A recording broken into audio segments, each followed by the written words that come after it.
Mutual presents The Mysterious Traveler.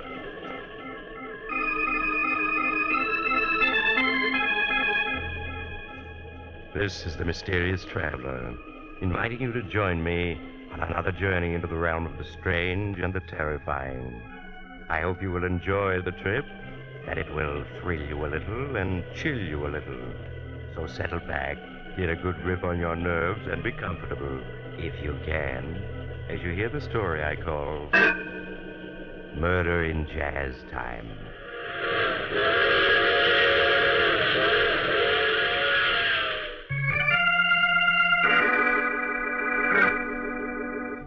Tonight, we're going to delve into the strange and confusing events in the life of Alexander Drake.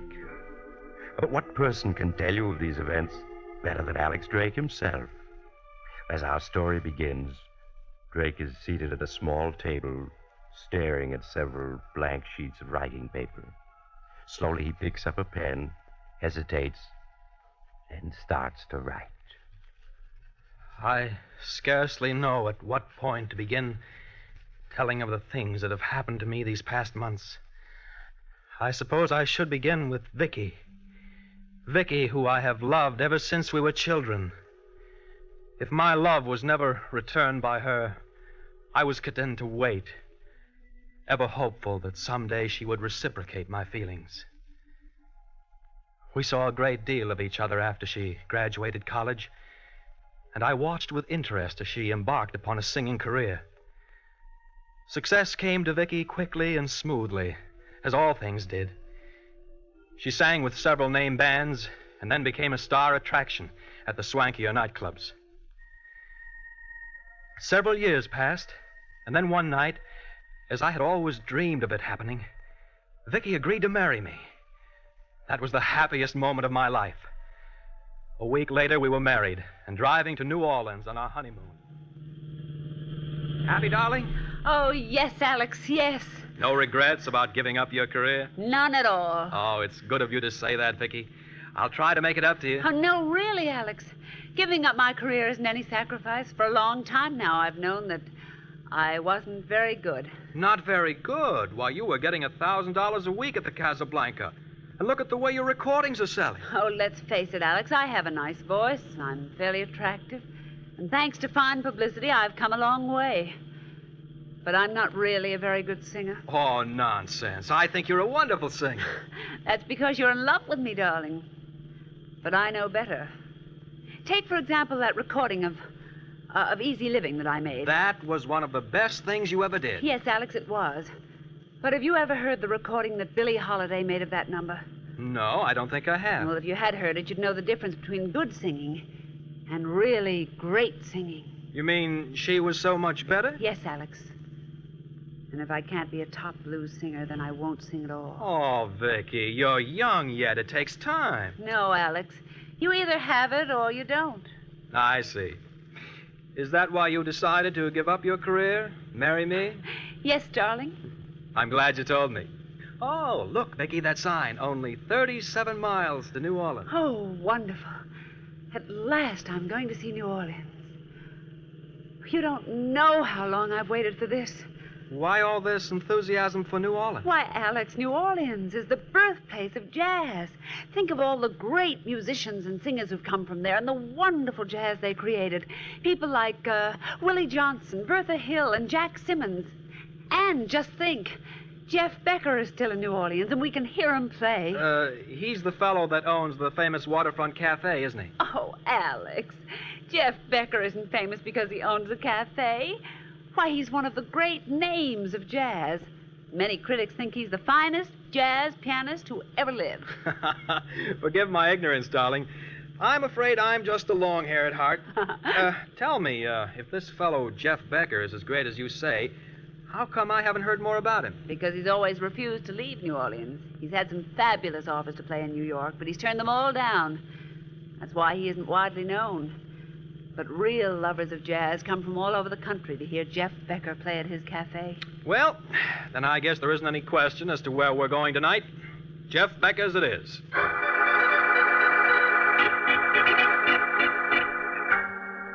An hour later, we were in New Orleans and registered at a hotel. Early that evening, Vicky and I had supper at Antoine's, and then we left for Jeff Becker's cafe. As we drove, Vicky was unable to hide the excitement she felt. Jeff Becker's cafe turned out to be a long, rambling, shabby building with a balcony that ran the length of it and hung over the river. The inside of the cafe was as unpretentious as the outside. There were 40 ancient tables or so, a small bandstand, and an equally small dance floor. A mahogany bar ran the length of one wall with a long mirror behind it reflecting the shabbiness of the cafe. As we were seated, a few musicians began to drift in and take their places on the bandstand. Vicky whispered excitedly to me the names of the musicians, whom she seemed to know without ever having seen before. And suddenly Vicky clutched at my arm. Alex, look. There's Jeff Becker. Where? There he is, walking towards the piano. That little sandy-haired man? Yes. That's Jeff Becker. I stared at him and felt somewhat disappointed. For no good reason whatsoever, my imagination had led me to see Jeff Becker as an impressive-looking individual, whereas in reality he was a slight man, being no more than 5'5", with a plain, undistinguished-looking face. He looked a good deal younger than the 50 he was reputed to be. There were two very attractive-looking women with him, both of whom followed his every move as he sat down at his piano. The talk and the laughter in the cafe died out, and Jeff Becker and his men began to play.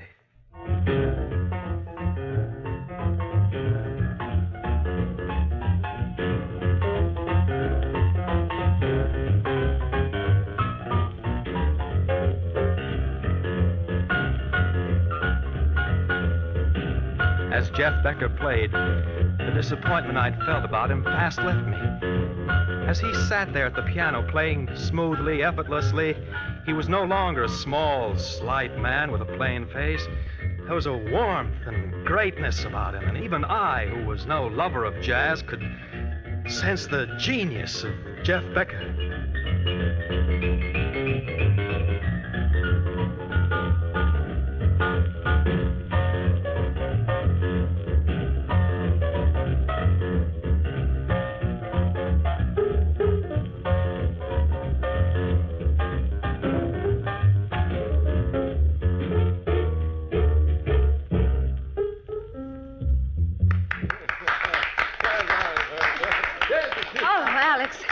Isn't he wonderful? Yes, Vicky, he is. He really is. Alex, look. He's coming this way. Yes, he seems to be coming to our table. Good evening, Miss Saunders. Welcome to New Orleans. Why, thank you, Mr. Becker. Thank you very much. Just call me Jeff. Only tourists call me Mr. Becker. All right, Jeff. Oh, this is my husband, Alex Drake. Glad to meet you. How do you do? Won't you join us? Sorry, no. I only have a minute. The boys and me got some playing to do. I've heard Brown B. Boogie played before, but never as wonderfully as you do it. Thanks very much, Vicky. How did you know who I was? I've seen pictures of you. Have you ever heard my wife sing, Jeff? Yes, I have. Well, I got to be getting back to work. It's been nice meeting you folks. See you around. Yes, of course. Huh. An abrupt sort of fellow, isn't he? He was being tactful, darling, not abrupt. He was afraid you might ask him what he thought of my singing. Well, what's wrong with my asking him that? Oh, nothing. Only it would have made Jeff Becker unhappy to have told you the truth about my singing. Well, anyway, I still think you're great. Thank you, darling. Oh, look. They're going to play now.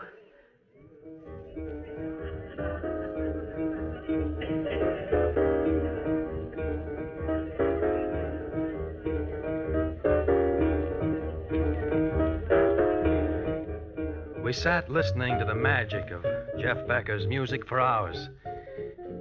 When I suggested to Vicky that we leave, she refused, insisting that we remain until closing time, which was 4 a.m. The next evening found us once again at Jeff's cafe, and again we remained until closing. Try as I might, I couldn't get Vicky interested in the sights of New Orleans and the fascinating swamp country nearby. Night after night, despite my protests, we would end up at Jeff's cafe. Life to Vicky came to revolve around these nightly visits, and all else seemed unreal to her. Soon, even I lost track of time. Weeks passed, and then one night at closing time, Jeff Becker came over to our table. For the first time since the night we'd met, Howdy, folks. Glad to see you still with us. Hello, Jeff. Well, how do you folks like New Orleans? Having a good time? Frankly, we've seen very little of New Orleans outside of this cafe. Well, just between us, there ain't very much more to see. I agree. Oh, dear, it's closing time already. No sooner do we get here than it's time to go home. Well, if you'd like to hear more music, why not stay on? The boys and me always have a small session after closing hours. Well, thanks very much, Jeff, but I'm afraid that we really must be... we'd love to stay on, Jeff. It's wonderful of you to ask us. Glad to have you. See you around. Vicky, enough is enough. We've been here since 9 o'clock. Alex, you don't understand. It's an honor to have Jeff ask you to stay on. Few people get that invitation. Well, I'm duly appreciative, believe me, but 7 hours is enough of this place for one night. Now, come along, Vicky. Let's go back to the hotel. No, I want to stay for this session. Vicky, I think I've been more than reasonable. Coming here night after night for weeks. Now it's about time I got my way. I insist we leave. I won't go, I tell you. I'm staying here. If you want to go back to the hotel, don't let me keep you. As Vicky screamed at me, for a brief flashing moment, I almost imagined I'd seen hate in her eyes. The shock of that moment was like a revelation. Suddenly, I realized that Vicky had changed, that I was losing her. Her face, as she listened to the music, was like the faces of the musicians, and Jeff Becker's himself. Their emotion laid bare, by turns ecstatic, impassioned, unresisting. I was an outsider looking in on a way of life of which I could never be part. The lateness of the hour, the smoke-filled room, and my confused thoughts were too much for me, and I fell asleep with my head on the table.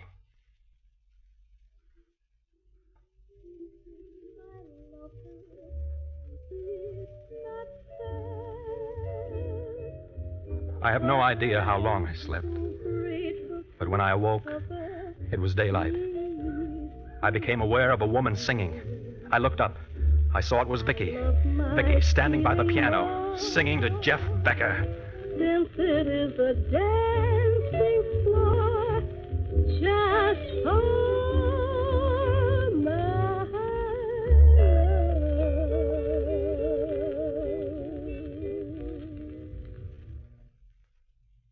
Well, Jeff, I don't know, Vicky. what's wrong? Hard to say. Oh, Vicky, jazz was born in these parts. And it came from the people. The people who worked on the levees, the river side wheelers, and in the fields. It was part of the bone and flesh of old-timers like Willie Johnson and Joe Fletcher. They played jazz the way it was in their hearts. A singer like Chippy Hill just stepped up, clapped her hands, and gave out with the blues. That's what made it great.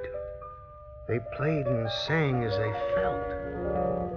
I see. Second-rate musicians picked up something that was fine and clean and took it to the big cities in the north. But they weren't playing for the sake of music. They were playing for greenbacks. And is that what's wrong with my singing? Afraid so. I reckon you had too many teachers, Vicky, and they all taught you to sing by the book. It may be popular, but it ain't good. Do you think it's too late to go back? Hard to say, Vicky. Do you want to start all over? Oh, yes, Jeff, yes. Would you let me stay on here and sing with your band? Well, if you feel... No, Vicky. Alex! You're not singing with the band. We're leaving New Orleans at once. Alex, be reasonable. You It's know... no use, Vicky. We're leaving New Orleans today, and that's final.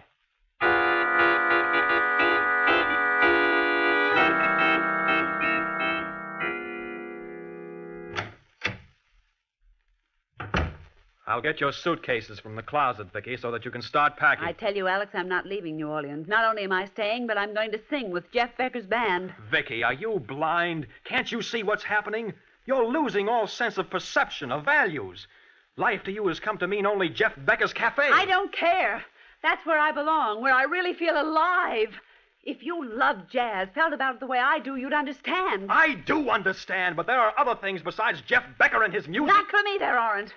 Now, here's a suitcase. Start packing. It's no use, Alex. I'm not leaving. You'll have to choose between Jeff Becker and myself, Vicky. Well, I'm sorry it's come to this, Alex.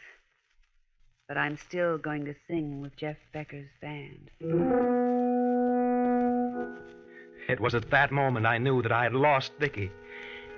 As she turned away from me, an overwhelming hatred for Jeff Becker surged up within me. Had he been in the room at that moment, I would have killed him without any hesitation. I left the hotel, walked the streets of New Orleans. I knew that Vicky would never be mine as long as Jeff Becker were alive. And I also knew that I couldn't go on without Vicky. There was only one answer. I returned to the hotel, told Vicky I would remain in New Orleans with her. Night after night, we continued going to that waterfront cafe. And each night after the place had closed, Vicky would sing with the band.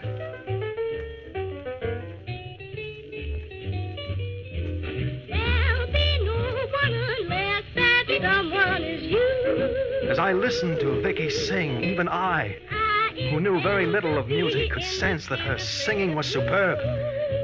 The musicians in the band looked at her approvingly and accepted her as one of themselves. Under Jeff Becker's almost hypnotic guidance, she sang with warmth and feeling. And as much as I hated Jeff Becker, I couldn't help but admire his genius for bringing out talent. The music ended, and Jeff rose from the piano and patted Vicky on the shoulder encouragingly. He left the bandstand and started walking through the cafe towards his office in the back. This was the moment I had long waited for. I quickly eased out of my chair, which was in a darkened part of the cafe, and slipped out into the balcony. I then ran quietly along the balcony until I reached the French door that opened into Jeff Becker's office. I got there just as Jeff sat down at his desk. He was alone. I opened the door and stepped into his office. Oh. Hello, Alex. What can I do for you? I've come for my wife. Your wife? But Vicky isn't in here. Vicky is wherever you are, and I can't have that, Jeff. She's got to be mine. She is yours. You know that. No, she belongs to you now. She said as much. As long as you're alive, Vicky will never be mine. I know that. You're wrong, Alex. Believe me. It's music. She's got to be mine. She's got to be. Alex, don't.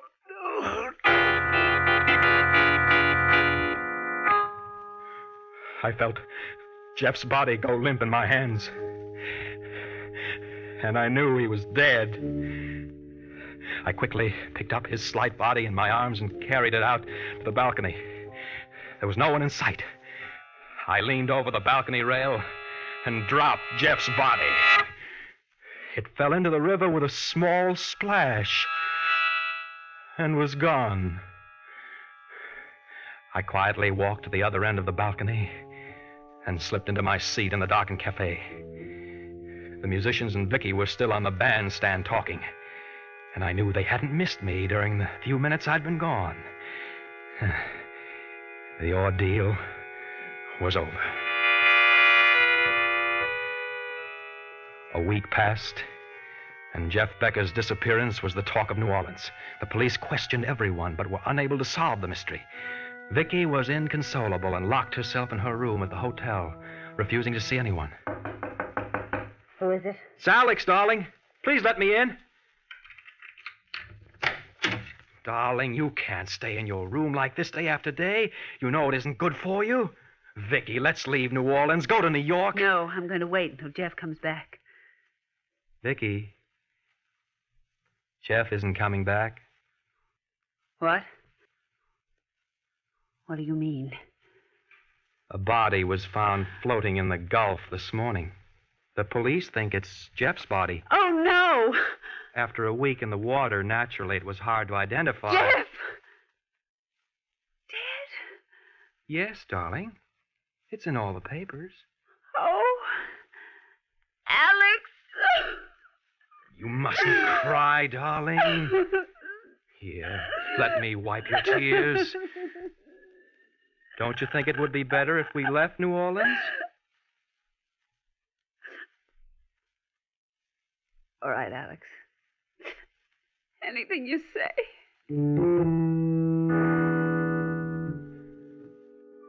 A few days later, we were back in New York. There was snow on the ground, and the air was invigorating. What had happened in New Orleans seemed like a dream, a bad dream. At first, Vicky was melancholy, but as days passed, she grew better, and I felt confident that in time she'd be her old self. We saw all the shows in town and dined at the finest restaurants. And then one night I took her to Carnegie Hall to hear the Philharmonic Orchestra. Here, darling, here's the program. Thank you. Oh, I see they're going to play the Rachmaninoff First Piano Concerto with Andre Duval as soloist. You've always liked that concerto, haven't you? Yes, Alex. Look, Duval's just come up on stage. Young, isn't he? Yes, he is.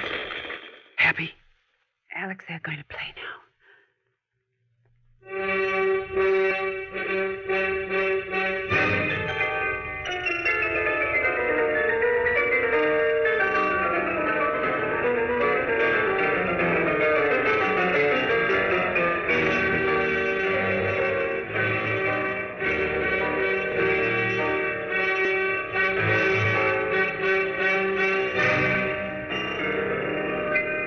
As I sat there in that great concert hall listening to the orchestra, I became aware of discordant playing.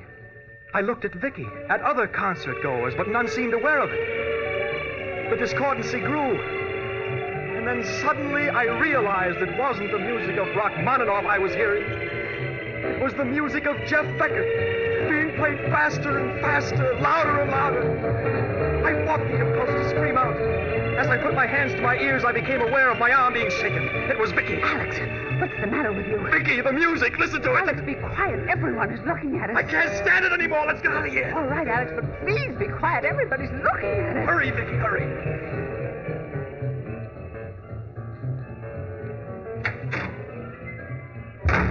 Oh, it's gone.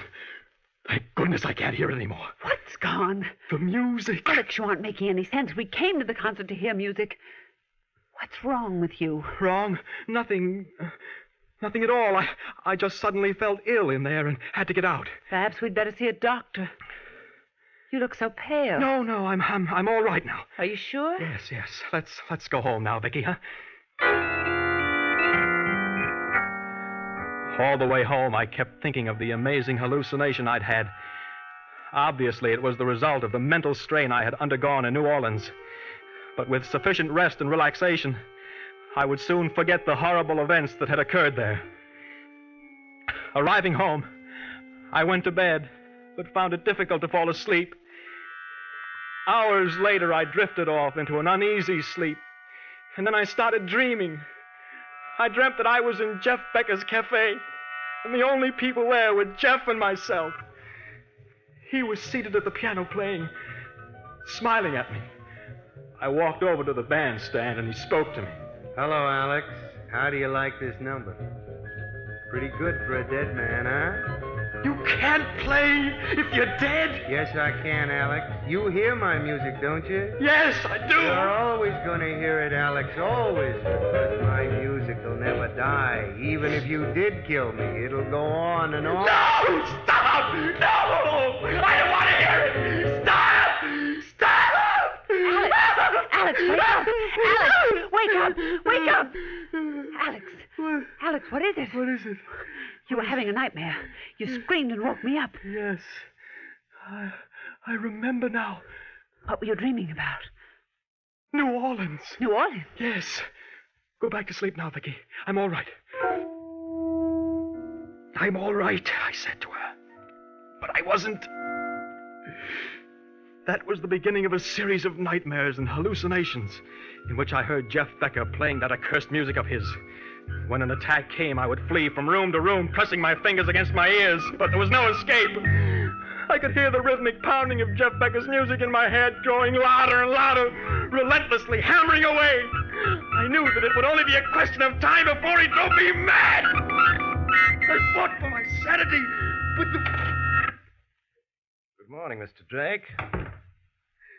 How are you feeling today? Oh, I see you've done quite a bit of writing. Good. I'm glad you followed my suggestion. It's all written down, Doctor. Everything that happened to me. It's fine, Mr. Drake. I'm sure it'll be of great help to both of us. Do you feel in the mood for a visitor? A visitor? Yes, your wife. Yes, I'd like to see Vicky. She's just outside. I'll have her come in. Will you come in now, Mrs. Drake? Hello, Alex. How are you, darling? Vicky. Oh, it's good to see you again and have you near me. Oh, Alex. Dr. Mitchell says that you're much better. Yes, I'm much better. Doctor, will you tell him? Yes, Mr. Drake. Tell me what? Well, won't you sit down, Mr. Drake? Yeah, that's it.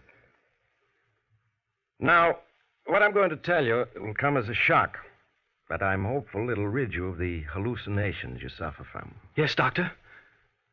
Mr. Drake, you did not murder Jeff Becker. But I did. I choked him until he was dead, and then I threw him into the river. No, Mr. Drake. Jeff Becker was not dead when you threw him into the river.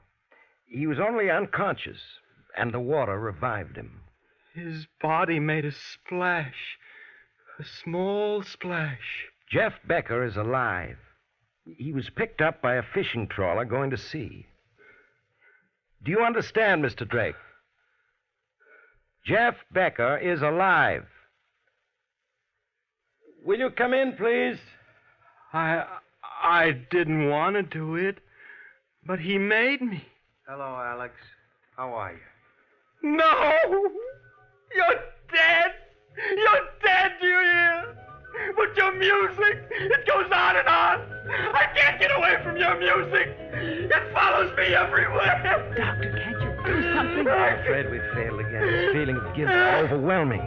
However, we shan't give up. It's getting louder and louder, and I can't escape from it. Stop it! Stop it!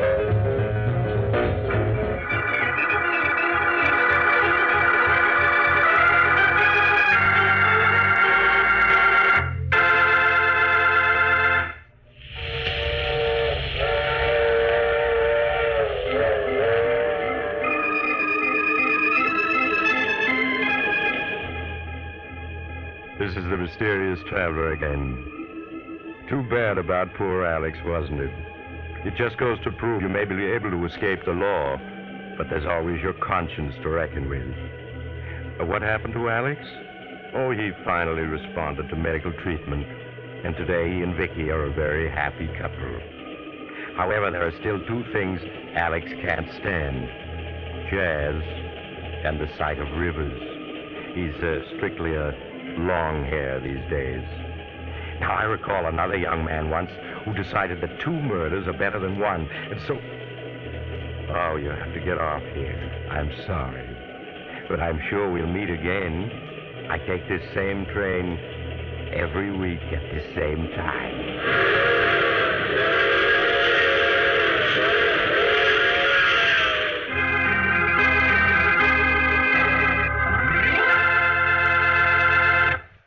You have just heard The Mysterious Traveler, a series of dramas of the strange and terrifying. All characters in tonight's story were fictitious, and any resemblance to the names of actual persons was purely coincidental. In tonight's cast were Maurice Toplin, Frank Behrens, Joan Alexander, and John Gibson. All recordings heard in this program were played by Miss Hazel Scott and may be found in her latest album, Great Scott. Organ music was played by Paul Taubman. Sound by George Cooney, broadcast engineer Al King. The Mysterious Traveler is written, produced, and directed by Robert J. Arthur and David Cogan. Listen next week to a tale titled The Little Man Who Wasn't There. Another strange and suspenseful tale of the Mysterious Traveler. This program has come to you from our New York studios. Another program of tense and dramatic action will follow in just a minute. Stay tuned to the station for Official Detective. Carl Caruso speaking. This is the Mutual Broadcasting System.